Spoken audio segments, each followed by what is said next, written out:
British Prime Minister Boris Johnson has said it is clearly the will of his Conservative Party that there should be a new leader as he announced his resignation. Yeah, true. This just in, where Johnson said that he will remain as British Prime Minister while a leadership contest is held to choose his successor.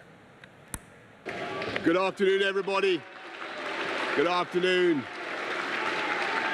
Thank you. It is clearly now the will of the Parliamentary Conservative Party that there should be a new leader of that party and therefore a new Prime Minister. And I've agreed with Sir Graham Brady, the chairman of our backbench MPs, that the process of choosing that new leader should begin now. And the timetable will be announced next week.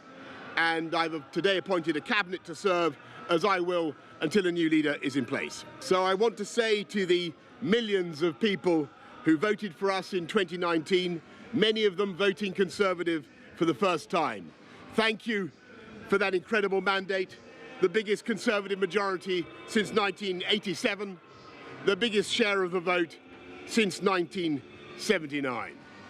And the reason I have fought so hard in the last few days to continue to deliver that mandate in person was not just because I wanted to do so, but because I felt it was my job, my duty, my obligation to you to continue to do what we promised in 2019.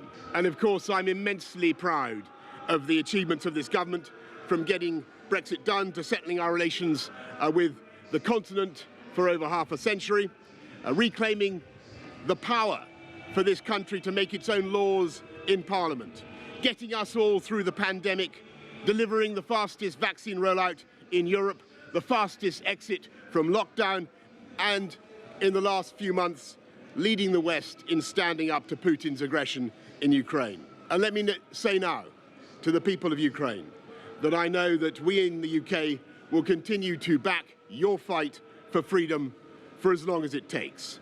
And at the same time, in this country, we've been pushing forward a vast programme of investment in infrastructure and skills and technology, the biggest in a century, because if I have one insight into human beings, it is that genius and talent and enthusiasm and imagination are evenly distributed throughout the population, but opportunity is not. And that's why we must keep levelling up, keep unleashing the potential of every part of the United Kingdom.